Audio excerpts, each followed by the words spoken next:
कि प्रधानमंत्री से अगर किसी मंत्री को भी मिलना होता है तो उसे एसपीजी के अप्रूवल के थ्रू ही मिलने का उससे रास्ता मिलता है। एसपीजी के पहले वो 2009 से 2014 तक बीएसएफ में एज आईजी डेपुटेशन में काम कर चुके थे। प्रधानमंत्री ने उन्हें 1 साल का सर्विस का एक्सटेंशन दिया। हाँ, ये भी खबर मैंने पढ़ा था। साल उनके का रिटायरमेंट होने से एक दिन पहले सर्विस का उनका एक्सटेंशन दिया मिला। 1 साल के लिए। इसके पीछे क्या कारण था? क्या वो प्रधानमंत्री की इनकी कार्यशैली पसंद होगी या सेकेंड अटेम्प्ट में उन्होंने आईपीएस कंप्लीट किया। इवन की 10th के एग्ज़ाम देने के बाद भी वो बैठे नहीं थे। वो जो गैप था ये रिजल्ट आने का, उस बीच में उन्होंने मधुमक्खी पालन करने का ट्रेनिंग लिया था। वो कोई भी परमानेंट नहीं है। अगर आप किसी पद पर में तो वो परमानेंट तो है नहीं। क्या बात अरुण सर भी समझते हैं? ये सब कुछ समझता है। और आपका व्यवहार, आपका ये आज भी 8 साल उन्होंने एसपीजी में रहा। जो भी एसपीजी के मिलेंगे उनके साथ काम करने वाले वो बताएंगे कि कैसे थे। मैं किसी भी आदमी का एबीसी कोई भी आदमी का, वो बाहर का रहने वाला हो या क्या हो,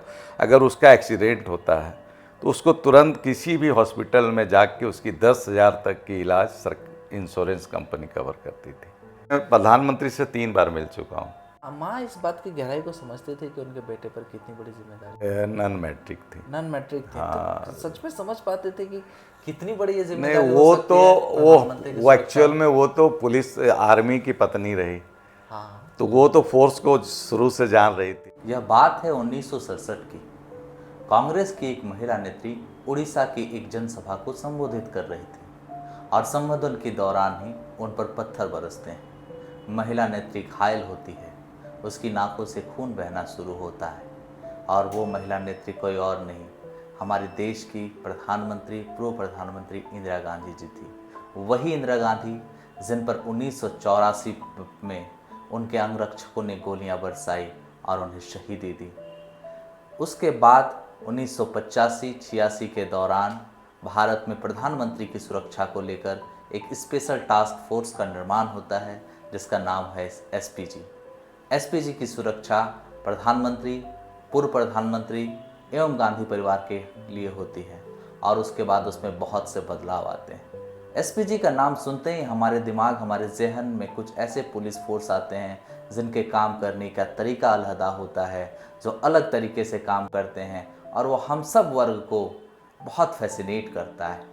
आज मैं जिस घर में हूँ, ये मेरा सौभाग्य है कि यह घर एसपीजी के पूर्व निदेशक डॉक्टर अरुण कुमार सिन्हा जी का है। लंबे समय तक उनसे जुड़ी हुई बातें करने के लिए हमारे बीच में उनके छोटे भाई अरविंद कुमार सिन्हा जी हैं। सबसे पहले तो सर आपका बहुत बहुत स्वागत है कि आपने हमारे पॉडकास्ट में आज आने का हमें समय दिया। धन्यवाद आपको। और इतनी बड़ी शख्सियत से जुड़ाव होना, इतने बड़ी शख्सियत का अनुज होना आपको गौरव प्राप्त है। सबसे पहले मैं आपको इसके लिए बहुत शुभकामनाएं देता हूँ।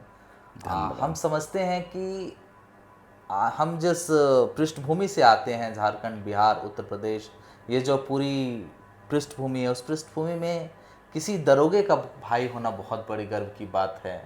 किसी बैंक के अच्छे कर्मचारी का भाई होना बड़ी गर्व की बात है। आप इस बात को किस तरीके से लेते हैं कि आप एसपीजी निदेशक के भाई हैं?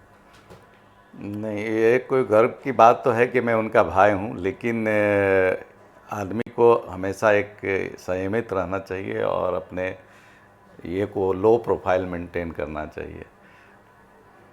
क्या अरुण सर भी बहुत लो प्रोफाइल मेंटेन? वो भी बहुत लो प्रोफाइल थे और हम लोग जो 3 भाई हैं, हमारे पिताजी भी भारतीय सेना में थे। संजोग से वो मेन 3 लड़ाई 62, 65 और 71 की लड़ाई में भी भाग लिए हुए थे। तो हम लोग का एक संस्कार अपने पिता से, माँ से और जो मिला था वो हम लोग उसको। पिताजी पर बहुत सारी बातें करेंगे, अरुण सर पर आज हम लोग बहुत सारी बातें करेंगे और चूँकि बातें बड़ी तसल्ली बख्श होंगी तो हम शुरुआत करते हैं अरुण सर के जीवन के शुरुआती चरण से, उनके जन्म से लेकर। तो उनका जन्म 9 मई 1963 को ये हज़ारीबाग में इसी घर में हुआ था। उस समय तो घर में ही लोग का ये हो जाता था। और मेरे पिताजी तो बाहर रहते थे, वो फौज की नौकरी में थे। तो उन्हें उसके बाद उन्होंने प्रारंभिक शिक्षा एक बड़ा बाज़ार में मध्य विद्यालय है जिसको लोग पिपरिया स्कूल भी कहते थे, वहाँ उन्होंने प्रारंभिक शिक्षा की। उसके बाद उन्होंने हिंदू हाई स्कूल से मध्यम शिक्षा प्राप्त, वहाँ से 10th पास किया। उसके बाद उन्होंने कोलंबस कॉलेज से बीएससी किया जूलॉजी ऑनर्स में। वो यूनिवर्सिटी में उनकी अच्छी रैंक आई थी उसमें। उसके बाद उन्होंने दिल्ली गया, दिल्ली जाके उन्होंने सिविल सर्विस का तैयारी शुरू किया। प्रथम उस समय सिविल सर्विस का 3 ही ये अवसर मिलता था, किसी 3 अटेम्प्ट होते थे और मैक्सिमम एज जो होता था वो 26 ईयर होता था। मतलब 26 साल तक ही कोई सिविल हाँ सर्विस की परीक्षाएं दे सकता है। हाँ।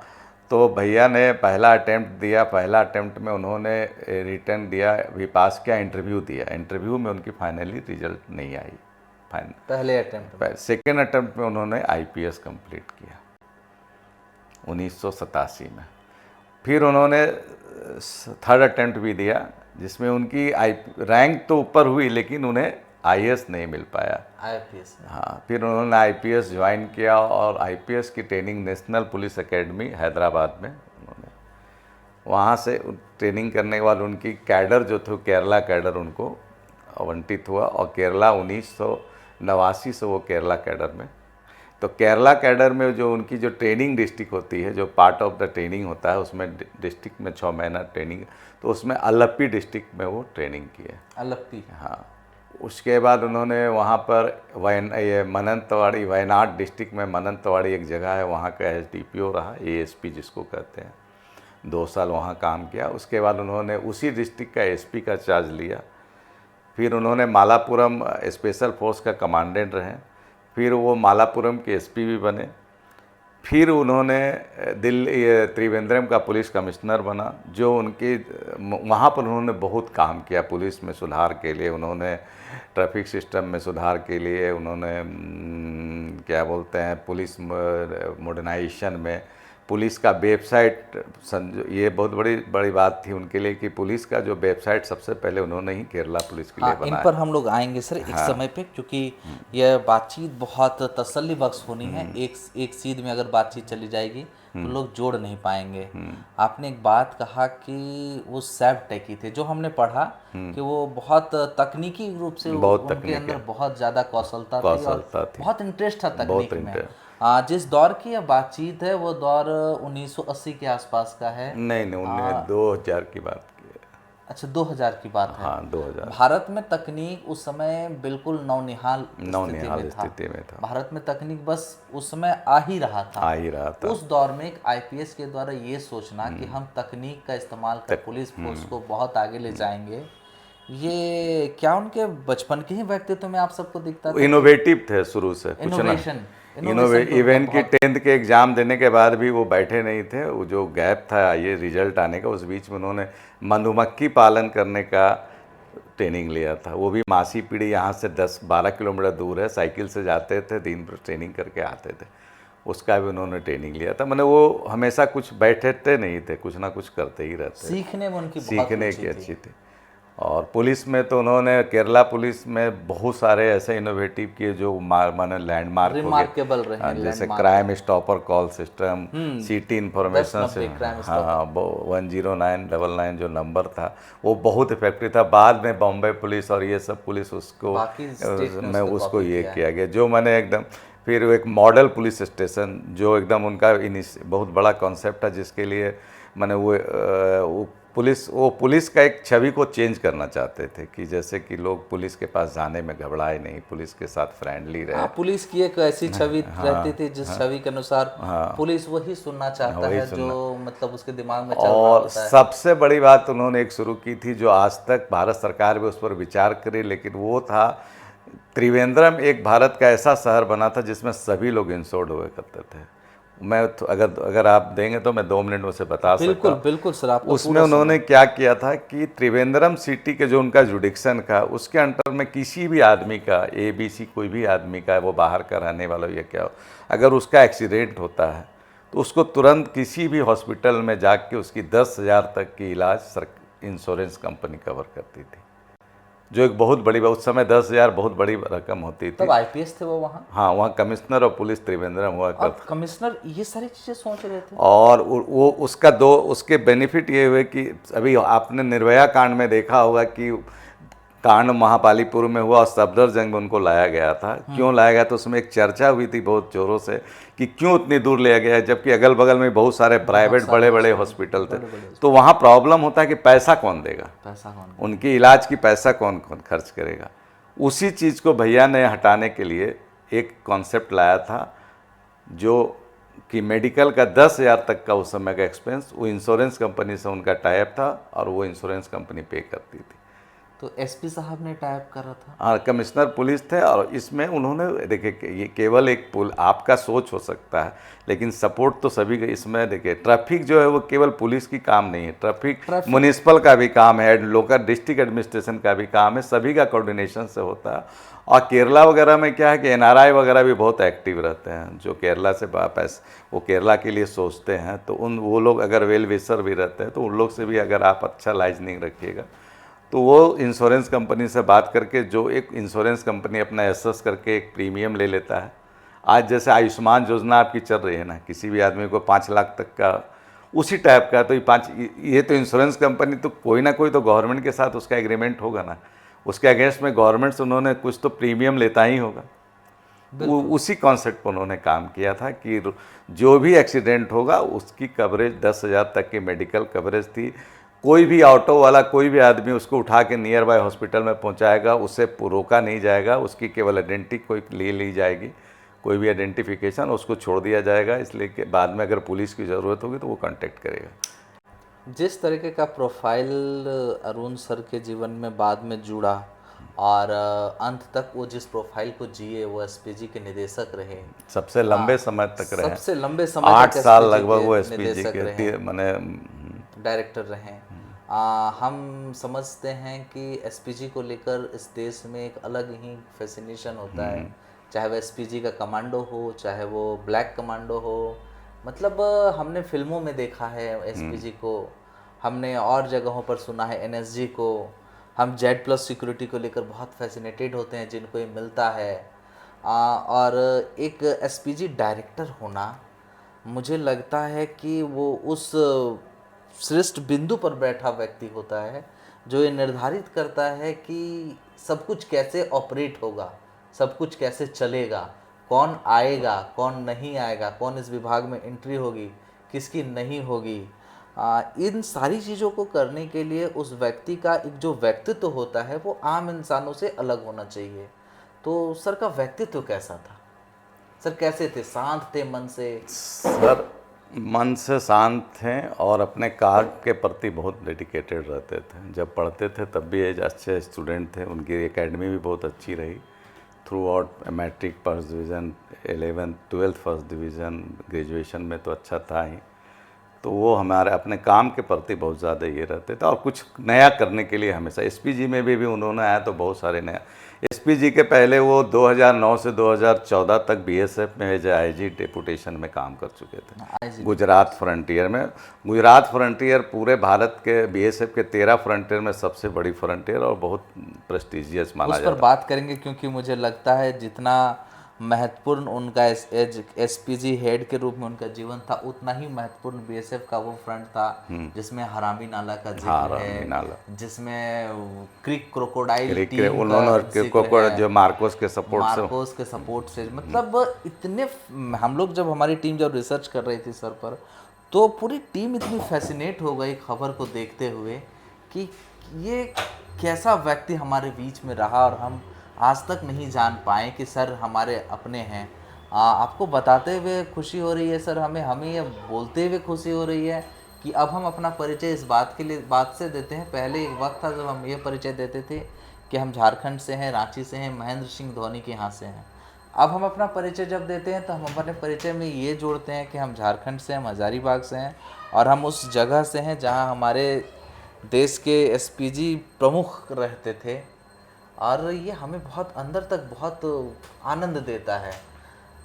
तो हम आते हैं अब उनके नेक्स्ट पे लाइफ पे कि वो आईपीएस बनने के बाद उनके जीवन में क्या क्या बदलाव आया। आईपीएस बनने के बाद तो सबसे पहले उनको जो स्टेट अलॉट हुआ, वहाँ तो लैंग्वेज प्रॉब्लम था। वो झारखंड के रहने वाले, बिहार के रहने वाले और वो एक केरला मलयाली जहाँ था, वहाँ का कल्चर अलग था, वहाँ का सब कुछ अलग था, लेकिन उन्होंने अपने आप को वहाँ के अनुरूप अपने केरला आप को सीख लिया ना, केरला मतलब वो सीख तो लिया। सीखना आवश्यक होता है। कोई भी ऑल इंडिया सर्विस का नियम है कि आप जिस स्टेट में जाइएगा तो वहाँ का लैंग्वेज सीखना है, उसकी एग्ज़ाम होती है, उसमें पास करना पड़ता है। वो एक रीजनल लैंग्वेज तो आपको वो तो एक ही बिंदु, लेकिन वहाँ के कल्चर को अडेप्ट करना और वहाँ के पुलिस को वैसा सोचना। सोचना और वहाँ की पुलिस की क्षमता को बढ़ाना और पुलिसिंग करना, वो एक अलग होती है। तो उन्होंने अपने आप को उस अनुसार रखा और वहाँ उनका बहुत अच्छा रहा, काम भी बहुत अच्छी रही। हमेशा उनको सरकार, जो भी सरकार रही, उन्होंने अच्छे जगह पर पदस्थापन किया और अच्छे से उनका काम लिया।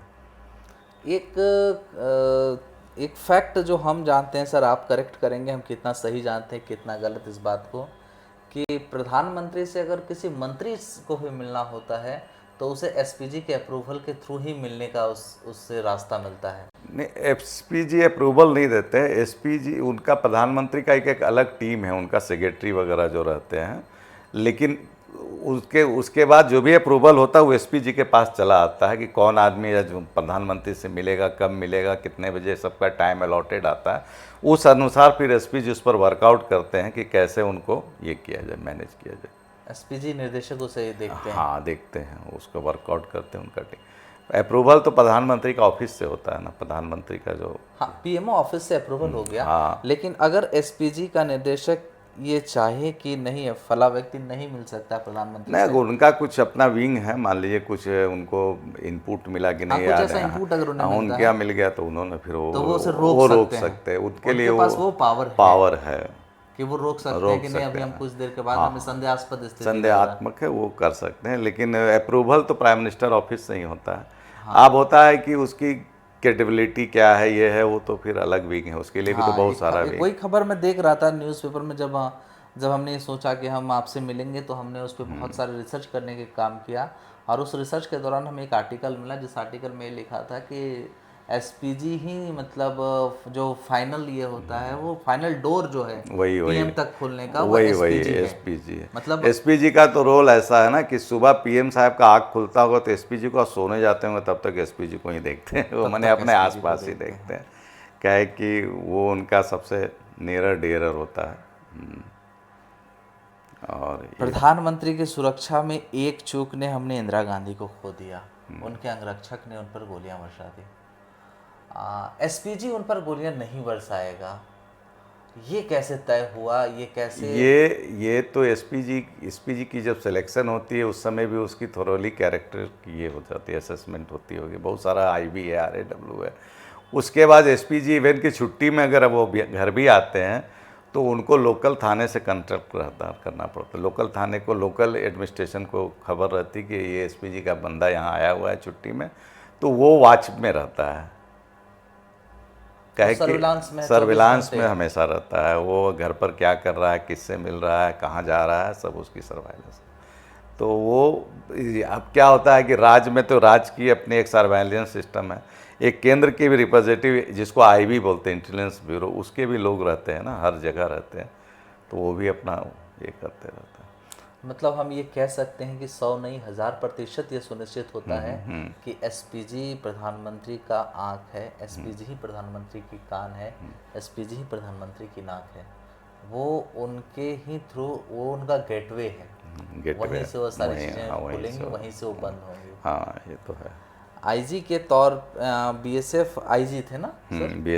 बीएसएफ आईजी के तौर पे गुजरात कक्ष में उनके काम की बहुत चर्चा हुई।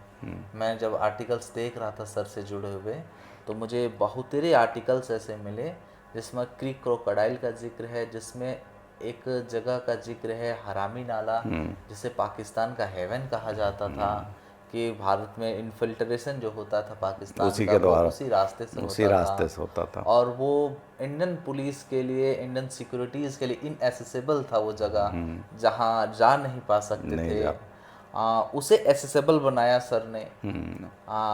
सर ने उसे अप्रोचेबल बनाया, और आज वो स्थिति इतनी अच्छी है कि वो हेवन तो है लेकिन पाकिस्तानियों के लिए नहीं है, नहीं, वो हमारे भारत के लिए, वो हम भारत के कब्जे में है। वो मेरे भैया के समय ही उन्होंने उसको, इसके पीछे की मैं वो पूरी कहानी जानना चाहता हूँ कि वो उनके थॉट में कैसे आया और क्या क्या उन्होंने कभी इस बारे में आप लोगों से बात नहीं, वो वाला हरामी नाला तो पहले से कुछ था, इनके जाने के पहले ही वो कुछ वहाँ पर ऐसी घटना घट गई थी और कुछ हुआ था जिससे वो पाकिस्तानी लोग अपने ये को मैंने कब्जे में रखे हुए थे और इंडियन वहाँ पर जा नहीं पाते थे। तो भैया ने जब ज्वाइन किया 2009 में, तो उन्होंने जब आप कोई भी ऑफिसर जाता है तो पूरे असेस करता है, तो उन्होंने उस पॉइंट को सबसे पहले पकड़ा। ये हमारे लिए बहुत चैलेंजिंग है, ये पाकिस्तान के कब्जा से वापस लेना है। इसके लिए उन्होंने वहाँ पर वो पाकिस्तानी आते थे with support of Pakistani navy, fishing करते थे और चले जाते थे। उनके वहाँ कुछ ऐसे मछलियाँ पाई जाती थी जो उन लोग के लिए बहुत, तो भैया ने वहाँ पोस्ट लगाया पहले फोर्स का। तो सिर्फ फिशिंग के लिए आते थे या इन्फिल्ट्रेशन भी वहाँ से हो जाते थे, वहीं से हो जाता, ईजी वे था उनका, जी सबसे आसान रास्ता। तो भैया ने वहाँ चेक पोस्ट लगाया पहला। तो फर्स्ट वो लोग तो फ्री थे, उन्हें तो पता ही नहीं था कि यहाँ रिटेलेशन होगा। तो जब फोर्स लगा तो उसके बाद वहाँ रिटेलेट किया गया, रोका गया उन्हें, तो फिर फायरिंग हुई, 700-800 रॉड मोर्टार की फायरिंग हुई, जैसा हम कहीं पढ़े थे, मैं भी उतना एग्जैक्ट नहीं बता सकता हूँ। उसके बाद फिर भैया वो ऑन स्पॉट पहुँचे अपने टीम के साथ, वहाँ टेम्पररी उन्होंने चेक पोस्ट बनवाया, बीएसएफ की डिप्लॉयमेंट करवाई। बाद में धीरे धीरे और भी उसमें इंफ्रास्ट्रक्चर डेवलप होते चला गया और अब तो वहाँ परमानेंट है। अभी संजोग से 1 दिसंबर को रेजिंग डे में ये यहाँ आए हुए थे, ये क्या नाम है, गृह मंत्री आए हुए थे बीएसएफ में, तो मैं भी संजोग से गया था, मेरू कैंप, हाँ। तो वो वहाँ पर उन्होंने बीएसएफ की अचीवमेंट में ये बात को बोला, 3 बार उन्होंने हरामी नाला का अचीवमेंट, हाँ, ये बीएसएफ का अचीवमेंट में हुआ कि हमने हरामी नाला को पाकिस्तान के कब्जा से आज़ाद किया। ये 22 स्क्वायर किलोमीटर या 2200। अमित शाह सर को इस बात की जानकारी है कि वो अरुण सर हजारीबाग के रहने वाले? हाँ, ये तो मैं नहीं जानता, लेकिन वो जानता। आप कभी मिले नहीं? नहीं, मैं अमित सर से नहीं मिला, लेकिन मोदी सर को पता था कि मैं हजारीबाग का हूँ। मैं भी मोदी सर से 2-3 बार मिल चुका हूँ, प्रधानमंत्री से। मोदी सर को पता था कि अरुण सर हजारीबाग? हाँ, उनको पता। और मतलब हजारीबाग का ये कनेक्शन है? हाँ, वो जानते हैं। मैं भी हजारीबाग जब मोदी प्रधानमंत्री आए थे 2019 के फरवरी में, तो मिला था उनसे, तो वो उन्हें पता है कि अरुण का घर हजारीबाग है। सर के बारे में जब बहुत सारी खबरें हमने तलाशी, तो एक खबर यह भी मिली कि सर पहले पुलिस अधिकारी रहे हैं जिन्होंने इंडियन पुलिस सर्विस को वेबसाइट दिया। हाँ, फर्स्ट। इसके बारे में आप बताइए। वो केरला पुलिस में, केरला, कब की बात है? ये 2000 की बात है, 1999 और 2000 के बीच की बात। और इस वेबसाइट देने से किस तरीके के बदलाव आए? देखिए, सबसे पहले उन्होंने एक सॉफ्टवेयर डेवलप किया, क्राइम स्टॉपर कॉल सिस्टम 10। उसमें क्या था कि एक नंबर था 1090, उसकी वो 10 या 15 ये में ओपन था, मतलब एक बार में 10-15 लोग उस पर कर सकते थे। उसमें क्या था कि आप जैसे किसी यहाँ बैठे हुए हैं और आपको कुछ मिलता है कि कोई थ्रेट नहीं है, वहाँ कुछ भी हुआ, तो आप तुरंत 10999 पर आप रिंग कर दीजिए। वो आपसे इन्फॉर्मेशन लेगा और आपको एक कोड जनरेट कर देता था। आपका कोड हुआ, इन्फॉर्मेशन कोड हो गया, मान ले 1020 जो भी हो गया। उसके बाद वो क्या करता था, वो जीपीएस से सब पूरे एरिया जुड़े हुए थे, जितनी उसकी जुडिक्शन थी। तो मान लीजिए इस एरिया में कौन पीसीआर खड़ा है या थाना बगल में, जो भी नियर बाय पुलिस होगा उसको वो खबर करता था, वही कंप्यूटर। वहाँ से वो पुलिस ऑन स्पॉट जाके पूरी वेरिफिकेशन करके वो अपना रिपोर्ट जो है, जो भी जांच है, वो उस कंट्रोल को देता था। आप 1 घंटा बाद, 2 घंटा बाद, 2 दिन के बाद कभी भी आप उसको कॉल करते कि मेरा ये आइडर कॉलर कोड है, हम वहाँ क्या हुआ उस घटना का, तो वो तुरंत उसका पूरा जवाब देता था। ये बहुत इफ़ेक्टिव था, इससे बहुत सारे क्राइम कंट्रोल में बहुत सारा काम आया। सर की बातचीत में अक्सर आप लोग जब बात करते थे, 2 भाई बात कर रहे हैं परिवार में एक साथ खाते हुए, जब बात कर, बहुत कम मौके आपको मिलते होंगे उनके साथ काम में, बाहर भी रहते थे और हजारीबाग कम आते थे।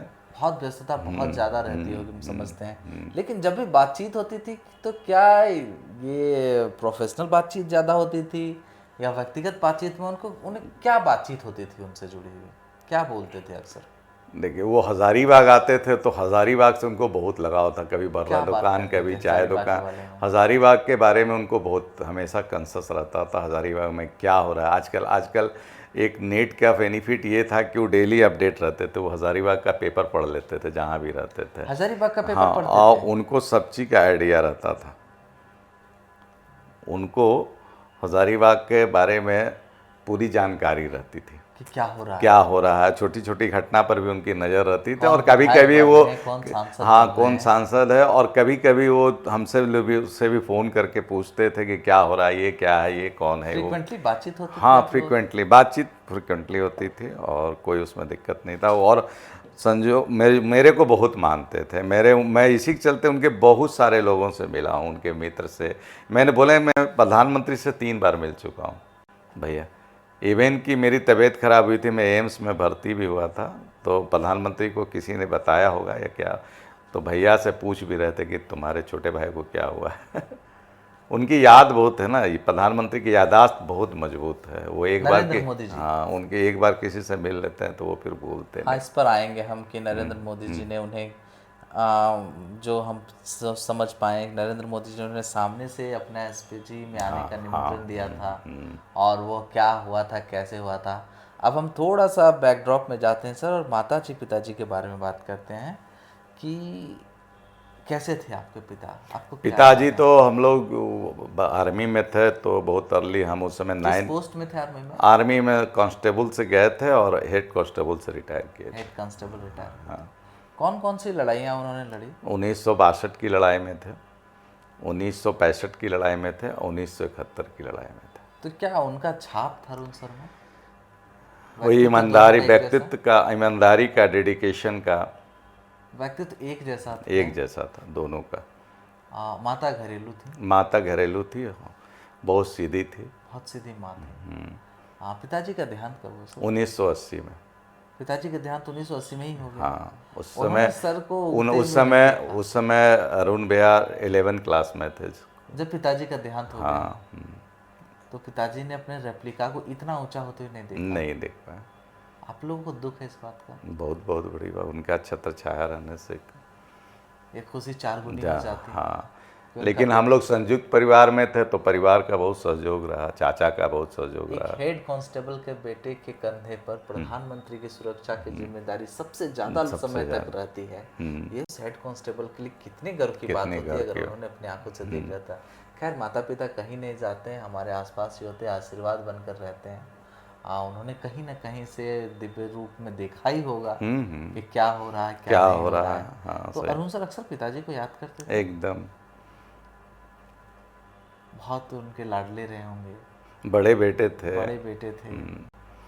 और 11th में थे आप, उसमें किस क्लास में? हम 9th में थे, बीच वाला भाई 10th का एग्जाम दे रहा था।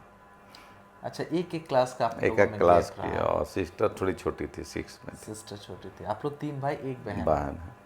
प्रधानमंत्री की सुरक्षा में किस तरीके से उनका दाखिला हुआ, कैसे वो वहाँ के लिए चुने गए, और फिर आगे का सफ़र कैसा रहा? देखिए, एक्चुअल में जब 2009 से 2014 तक वहाँ पर थे, बीएसएफ गुजरात में थे, तो एक प्रोटोकॉल होता है कि आप किसी स्टेट में काम करते हैं तो वहाँ के मुख्यमंत्री से आपका इंटरेक्शन होता है, मीटिंग, एक प्रोटोकॉल मीटिंग होती है। उसी बीच में भैया ने जब उनसे मिला तो बहुत सारी बीएसएफ की समस्याओं को उनके सामने में रखा, मुख्यमंत्री जी के सामने में। तो नरेंद्र मोदी उसमें मुख्यमंत्री थे, तब नरेंद्र तो मोदी मुख्यमंत्री थे गुजरात के। तो उसमें सबसे बड़ी समस्या थी कि रन ऑफ कच्छ में जो उनकी बीएसएफ की पोस्ट, उन्हें पानी की बहुत दिक्कत होती थी। पानी फ्रेश पानी के लिए उन्हें 700-800 ऊँट दिन भर पानी ही ढोता रहता था। तो उन्होंने उनसे रिक्वेस्ट किया कि सर, हमारा एक सबसे बड़ी समस्या ये है। तो उन्होंने प्रधानमंत्री जो उस समय मुख्यमंत्री थे नरेंद्र मोदी, वो थोड़ा सा शुरू से फोर्स के प्रति बहुत उनका लगाव रहा है और देश के ये तो उन्होंने अपने खर्च पर 40 किलोमीटर दूर से अंडरग्राउंड पाइप लगा के किसी डैम से उस रन ऑफ कच्छ में पानी की व्यवस्था की थी। और भी बहुत सारे फोर्स के लिए काम थे, जैसे वो वैट का छूट देना, ये देना, वो देना। तो ये सब लेके उनको प्रधानमंत्री से, मुख्यमंत्री से भेंट होते रहती थी और उन्होंने इनके काम को सराहा भी। संजोग हुआ कि 2014 में इनके प्रधानमंत्री के बनने के पहले मेरे भैया का डेपुटेशन ख़त्म हो गया और वो केरला वापस चले गए थे। 2015 में प्रधानमंत्री का केरला में टूर था, वहाँ पर मुलाकात हुई तो उन्होंने, अब ये बात तो है। नहीं, सामने से क्या कहा था आपने? मुझे ऑफ कैमरा बताया है, मैं चाहूँगा कि कैमरे के सामने भी आप ये बताएं जो सर ने आप भैया ने जैसे मेरे को बताया, अब तो वो है नहीं। हाँ। कि प्रधानमंत्री ने मुझे बोला कि कहाँ हो तुम, तो मैंने बताया कि सर मैं यहाँ एडीजी, नाम लेकर बुलाया था हाँ आपने, हाँ बताया था। हाँ, कहाँ हो अरुण? हाँ, तो बताया कि मैं यहाँ पर एडीजी हूँ। तो बोले कि तुम मेरे साथ काम करो, सामने से प्रधानमंत्री ने बुलाया। उसके बाद फिर इसका एक प्रोसेस होता है, वो 2-3-4 नरेंद्र मोदी जी जो वर्तमान प्रधानमंत्री हैं हमारे, इनके बारे में एक चीज़ जो हम सब जानते हैं कि उनकी नज़र बहुत पार की थी। वो हीरे को पहचान लेते हैं, तलाश लेते हैं। ये कहना कि कहाँ हो अरुण, तुम मेरे साथ काम करो, ये बताता है कि अरुण सर कितने स्पेशल रहे होंगे अपने काम में, कितने ज़्यादा ज़हीन रहे होंगे अपने काम में। उसके बाद फिर वो आ गए, तो वो उन्होंने ज्वाइन ही किया था एसपीजी में डायरेक्टर? हाँ, डायरेक्टर में ज्वाइन किया। एसपीजी के डायरेक्टर में जिस समय वो ज्वाइन किए थे, तो आईपीएस का एक अलग, आईएएस आईपीएस का भी एक अलग कैडर सिस्टम होता है ना, तो उसमें जैसे स्टेट का जो आपका हायरार्की है, तो सेंट्रल का हायरार्की अलग होता है। मतलब होता है, पोस्ट तो वही होते हैं, लेकिन सब आदमी सेंट्रल में उस रैंक पर नहीं पहुंच पाते। स्टेट में डीजी भी होंगे तो हो सकता है सेंट्रल में जाएंगे तो आईजी ही रहेंगे, इसलिए कि उनका एक एम्पैनलमेंट सिस्टम अलग होता है। तो मेरे भैया जिस समय गए थे तो उनका सेंट्रल में आईजी का रैंक था। फिर उन्होंने एसपीजी में जो डायरेक्टर ज्वाइन किया, लेकिन वहाँ 2 साल के बाद उनकी जो सेंट्रल एम्पैनलमेंट हो तो एडीजी बन गए। उसके बाद 2022 में ही, 2000 कोरोना का टाइम था ना, 2020 में जून में उनको डीजी रैंक में सेंट्रल का प्रमोशन हो गया, एम्पैनलमेंट हो गया। जब वो मैंने 2 प्रमोशन उनको एडीजी वहाँ भी मिला। लेकिन वो क्या हुआ कि प्रधान पोस्ट जो है डायरेक्टर का इन्हीं के ये पर बना रहा, मतलब चूँकि वो एसपीजी के प्रमुख रहे हैं और प्रधानमंत्री के सबसे करीबी माने जाते हैं जो एसपीजी प्रमुख जो भी होंगे, क्योंकि सुरक्षा के अंतिम जो मैंने कहा गेटवे वही हैं। तो प्रधानमंत्री के बारे में क्या बातें करते थे आप लोगों से, कुछ बताया उन्होंने? प्रधानमंत्री के बारे में तो उनका हमेशा ये बहुत पॉजिटिव आदमी है, बहुत डेडिकेटेड है, हार्ड वर्कर हैं प्रधानमंत्री, और वो भी हमेशा कुछ ना कुछ नया करने के लिए ही सोचते थे। इनोवेटिव है, बहुत इनोवेटिव। इवन कि एसपीजी में जब भैया ने ज्वाइन किया तो भैया एक ही कैंपस हुआ करता था जिसमें सब कुछ ट्रेनिंग सेंटर वगैरह सब 100 एकड़ के।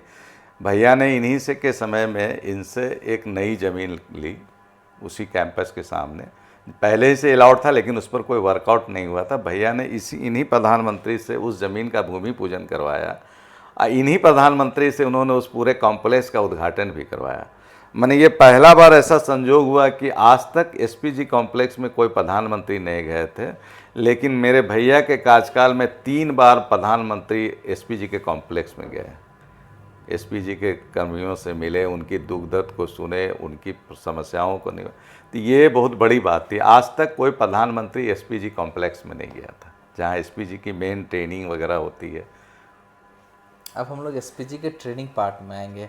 आप लोगों से कितनी बातें साझा करते थे सर एसपीजी ट्रेनिंग? देखिए वो बहुत अंदर की बात है ना, उसमें हम लोग वो भी नहीं करते थे और हम लोग भी ये नहीं करते। आप लोग पूछते नहीं थे? नहीं पूछते थे, वो कॉन्फिडेंशियल है, वो उनका ट्रेनिंग का जो पार्ट होता है पूरा कॉन्फिडेंशियल होता है। और वो बहुत एसपीजी के परिवार वाले इस बात को जानते हैं क्या ट्रेनिंग चल रही है, कैसे चल रही है? थोड़ा बहुत तो हम लोग जाते थे कभी घूमने तो देख लेते थे क्या हो रहा है, लेकिन बहुत हार्ड ट्रेनिंग होती थी उन लोग की। ब्लू बुक होता है इवन अभी ब्लू बुक क्या होता है ना कि वो वीवीआईपी की सिक्योरिटी का एक नॉर्म्स बना हुआ है, बायोलॉज है, उसमें किसको कहाँ रखना है, किसको कहाँ बैठना है, किसको कहाँ, मतलब वो अब एक नियम है उनका। ये सारी चीज़ें बहुत ज़्यादा स्ट्रिक्टली तय होता है। हाँ बहुत, उस पर बहुत उसमें कोई कंप्रोमाइज़ नहीं। उस समय आप कोई भी रहिए, उसमें अगर ब्लू बुक को फॉलो नहीं कर रहे हैं तो आपको वहाँ ये नहीं पूरा मिलेगा, डिटेन कर डिटेन कर लिए जाएंगे। वो बहुत स्ट्रिक्ट होता है। वीवीआईपी का जो प्रोटेक्टिव है उनका सुरक्षा तो सबसे इम्पोर्टेंट है ना। हाँ मैंने आपकी जॉब अगर आप एसपीजी में, तो आपके लिए सबसे पहले जिनके लिए आप हैं वो आपके लिए सबसे इम्पोर्टेंट है, उसके बाद ही कुछ होता है। हाँ, मैंने भी यही सुना कि blue book just like Lakshman Rekha, हाँ, लक्ष्मण रेखा, उसको उसे कोई क्रॉस नहीं कर सकता, क्रॉस नहीं कर सकता, तो उसमें माता सीता भी उसे क्रॉस नहीं कर नहीं सकती। कर सकते। उनका करते ही किसी तरह का कोई दुर्घटना होने का चांस हो जाता है। कई बार ऐसा उसका मोटो भी है, मैं याद नहीं कर पा रहा हूँ, एसपीजी का है कि कुछ है, आप अगर उसका मोटो देखिएगा तो पता चल जाएगा, नेट पर होगा। हर फोर्स का एक मोटो होता है ना, जैसे बीएसएफ का कुछ उसी तरह से उस टाइप का कुछ है। जैसा सर हमने ये देखा है, सुना है कि जब व्यक्ति एसपीजी में आता है तो उसके बाद फिर एसपीजी से भी दूसरे डिपार्टमेंट में उनका ट्रांसफ़र हो सकता है। एसपीजी कोई परमानेंट फोर्स नहीं है। एसपीजी में जितने लोग हैं दूसरे डिपार्टमेंट से आते हैं, माने दूसरे फोर्स है। वो एक तरह से स्पेशल प्रोटेक्शन ग्रुप बना हुआ है। उसके जो उसमें निर्देशक होते हैं जनरली वो एडीजी रैंक के गवर्नमेंट ऑफ इंडिया के जो इम्पैलेंड आईपीएस होते हैं वो होते हैं, वो ये है। उसके बाद उनके साथ 5-7 आईजी डीआईजी होते हैं। उसके बाद फिर एआईजी एसपी वगैरह रैंक के तो ये सब दूसरे विभाग के रहते हैं। आईपीएस तो खैर ऑल इंडिया सर्विस के हैं उनकी तो, लेकिन जैसे कि बीएसएफ के रहते हैं, आरपीएफ के रहते हैं, सीआरपीएफ के रहते हैं, उसमें सभी तरह के लोग रहते हैं। उसमें केवल एक फोर्स नहीं रहता है। हाँ, उनकी 5 साल की मिनिमम ड्यू होती है। 5 साल के बाद उनका परफॉर्मेंस अच्छा रहता हो तो फिर बढ़ता होगा 2 साल 7 साल। और जनरली एज बार भी रहता है ना, यंग एज में लेते हैं लोग, वो लोग बहुत यंग एज में लेते हैं। सर की उम्र कितनी थी जब वो हम सबको दैहिक रूप से छोड़ कर गए? देखिए, 31 मई 2023 को उनकी रिटायरमेंट थी। उस समय उनकी 60 वर्ष थी। भारत प्रधानमंत्री ने उन्हें 1 साल का सर्विस का एक्सटेंशन दिया। हाँ, ये भी खबर मैंने पढ़ा था कि 1 दिन पहले उनका हाँ, 1 दिन पहले उन्होंने 1 साल का रिटायरमेंट होने से 1 दिन पहले सर्विस का एक्सटेंशन दिया मिला 1 साल के लिए। इसके पीछे क्या कारण था? क्या वो प्रधानमंत्री की इनकी कार्यशैली पसंद होगी या प्रधानमंत्री को चाहते होंगे, ज़्यादा विश्वास रहता होगा। हाँ, तो 1 साल का नॉर्मली किसी को एक बार में एक्सटेंशन नहीं मिलता है, लेकिन इन्होंने प्रधानमंत्री ने 2016 से लेकर 2023 तक, हाँ, टिल डेथ ये प्रधानमंत्री की सुरक्षा के प्रमुख रहे। इस बीच में एक पंजाब के किसी जगह पर प्रधानमंत्री की सुरक्षा में चूक की कोई ऐसी खबर आई थी। क्या उस दौरान चूक ये एसपीजी की चूक नहीं थी, ये बाद में तो कोई commission, chief justice government of India, justice supreme court के नेतृत्व में कोई कमीशन बनी थी। मैं रिपोर्ट पढ़ा था पेपर में भी, उसमें उन्होंने एसपीजी को क्लीन चिट दिया था और स्टेट पुलिस को इसके लिए जिम्मेवार माना। इस दौरान आपकी बात हुई थी सर से? हाँ, बात हुई थी। तो सर मतलब परेशान या क्योंकि ये चीज़ें बहुत परेशान तो मतलब कि वो अपने पार्ट से ये परेशान नहीं थे कि उनकी क्यों गलती है, लेकिन उनको तो परेशानी, हाँ, वो तो अपने पार्ट का इनका कॉन्फिडेंस था कि मेरी कोई गलती नहीं है। क्योंकि कोई भी वीआईपी का ये होता है तो वो स्टेट रोड का सुरक्षा करना ये तो स्टेट पुलिस का काम है। एसपीजी तो पर्सन प्रोटेक्टिव है, वो रूट का तो ये है नहीं। तो इसीलिए वो बाद में कमीशन भी रिपोर्ट दे दिया कि एसपीजी को कुछ इसमें। अक्सर कभी ऐसा होता होगा कि आप लोग एक साथ बैठकर खाना खा रहे हो और सर को कोई जैसा पर्सनल कॉल आ गया और उसके बाद सर के हाव भाव चेहरे के एकदम से बदल गए। होता है पुलिस में तो ये है। एक बार उनका बेटा का बर्थडे था, बर्थडे चल रहा, तब तक कहीं घटना घट गई, उनको जाना पड़ा, बर्थडे में छोड़ के तुरंत निकलना पड़ा। उनके बच्चे अभी कहाँ हैं? उनके 2 बेटे हैं। बड़े बेटे दोनों प्राइवेट कंसर्न में अच्छे जगह पर हैं, दिल्ली में, एक अहमदाबाद।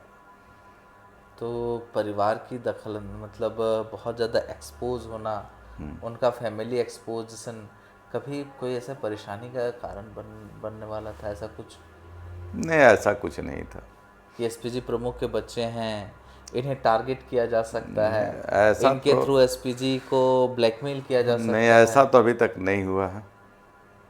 तो उन्होंने, उनके बच्चों ने भी लो प्रोफाइल मेंटेन किया? बहुत लो प्रोफाइल रहते हैं वो लोग, को भी अपना जो ड्यूटी है उतने करते हैं, अपना कुछ से ज़्यादा। ये भी एक लो प्रोफाइल मेंटेन रखने की एक बड़ी वजह हो सकती है कि हम अगर उनके नाम पर बहुत ज़्यादा बवाल काटेंगे हाँ, वो आप तो तो परेशानी एक्सपोज हो पिताजी जाइएगा। को हो सकती है, हाँ, पर सभी को परेशानी हो हमें सकती है। हमें किसी तरीके से फंसाया जा हाँ सकता है हाँ हाँ और फिर हमारे थ्रू फादर को ब्लैकमेल किया हाँ जा हाँ सकता हाँ, है। हो सकता है। ये एक पार्ट हो इसलिए सकता है। आदमी को हमेशा लो प्रोफाइल ही रहना चाहिए, उससे कुछ, और वही लोग याद भी करते हैं। आप कोई भी परमानेंट नहीं है, अगर आप किसी पद पर में तो वो परमानेंट तो है नहीं ये क्या, बात अरुण सर भी समझते थे। ये सब कुछ समझता है। और आपका व्यवहार, आपका ये, आज भी 8 साल उन्होंने एसपीजी में रहा, जो भी एसपीजी के मिलेंगे उनके साथ काम करने वाले वो बताएंगे कि कैसे थे वो। बहुत शांत बहुत सौम्य शांत, व्यक्तित्व, सबको सम्मान देना, सबकी बिल्कुल बातों मतलब को ऊंची सुनना, आवाज नहीं।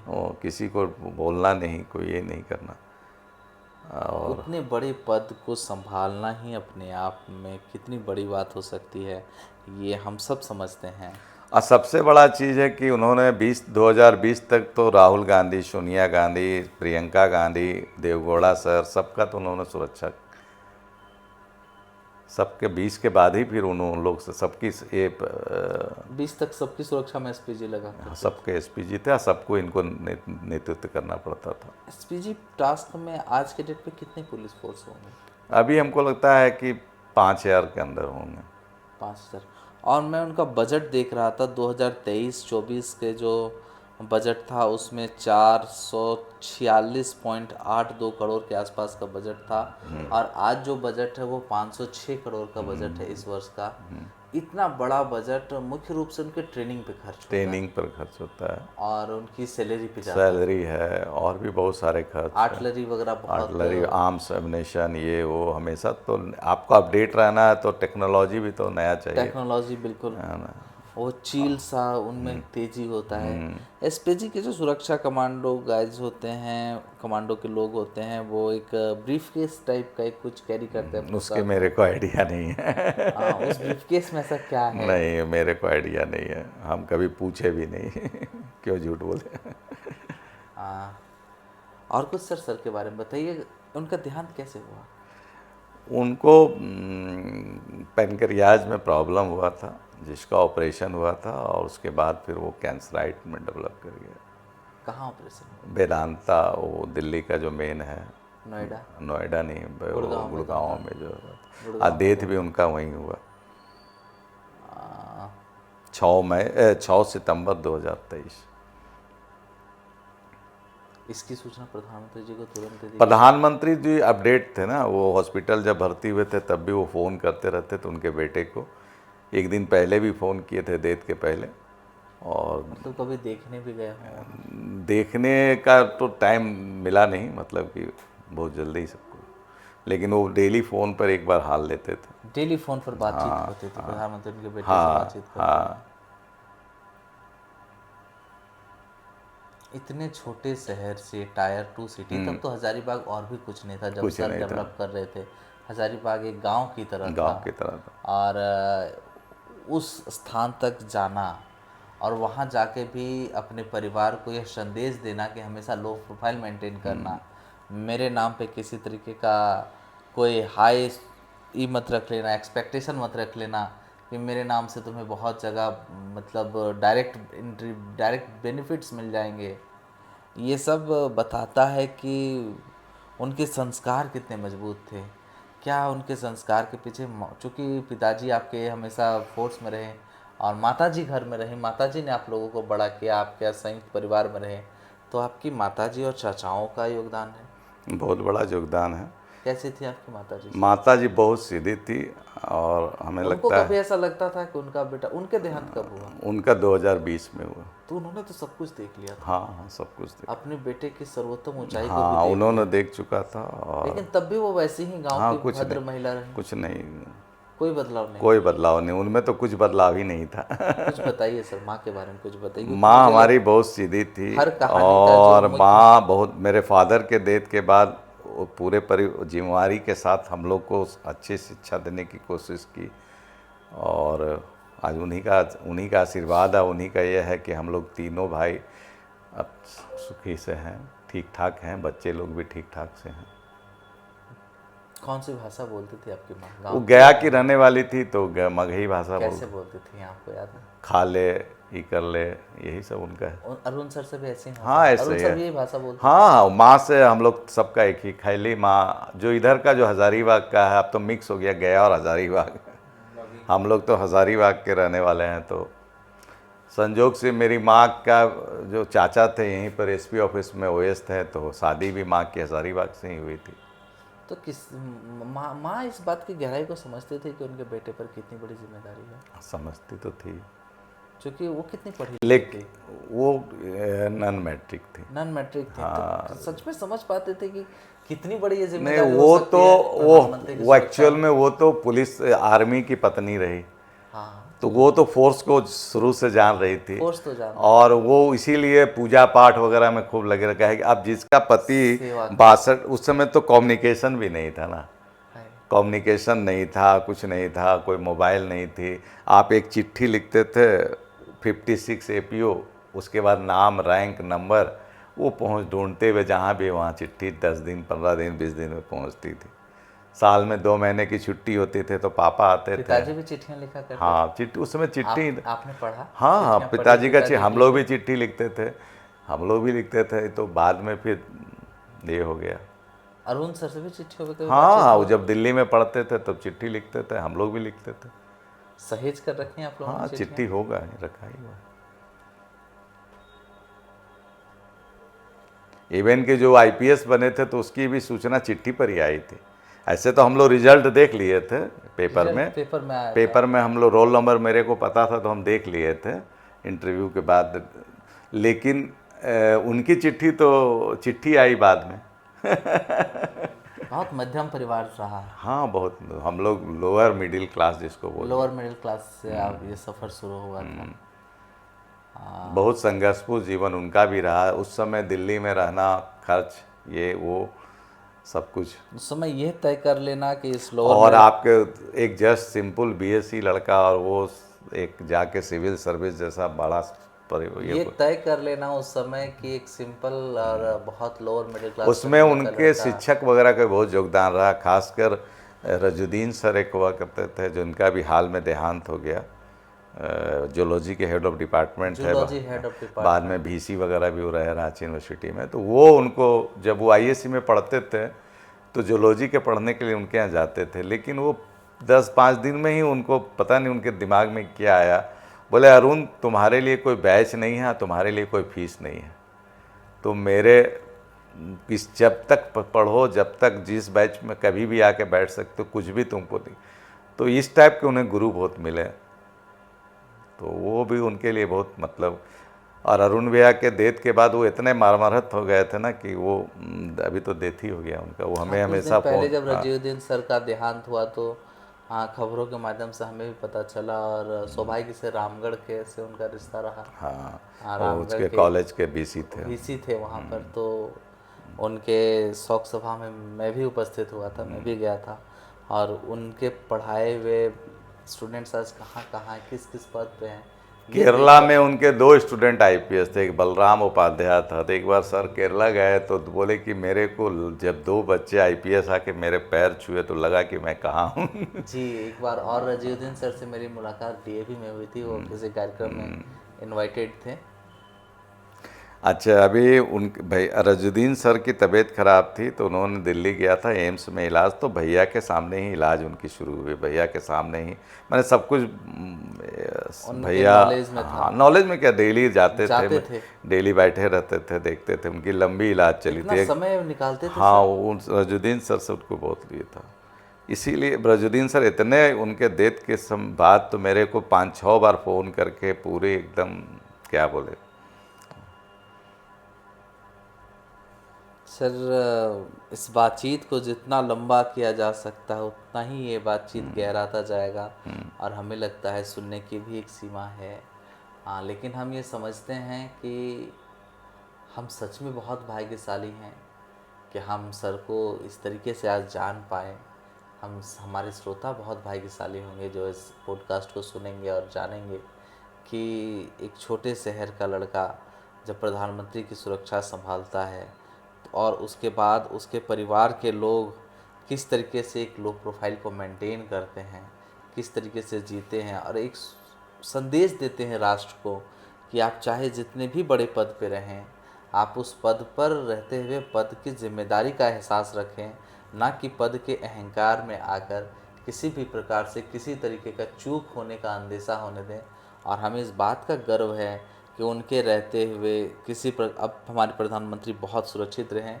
ईश्वर से बहुत बहुत प्रार्थना है कि प्रधानमंत्री आगे भी जीवन में सुरक्षित रहें हमेशा। आज जो उनके सुरक्षा में है वो उनको सुरक्षा सुनिश्चित करता रहे। और ये बातचीत हम आज यहीं पर रोकते हैं और उम्मीद है कि हम फिर कभी सर पर बातचीत करेंगे, ऐसी ही बातचीत होगी हमारी। बहुत बहुत धन्यवाद सर। धन्यवाद, आपको भी बहुत बहुत धन्यवाद, आपने इतना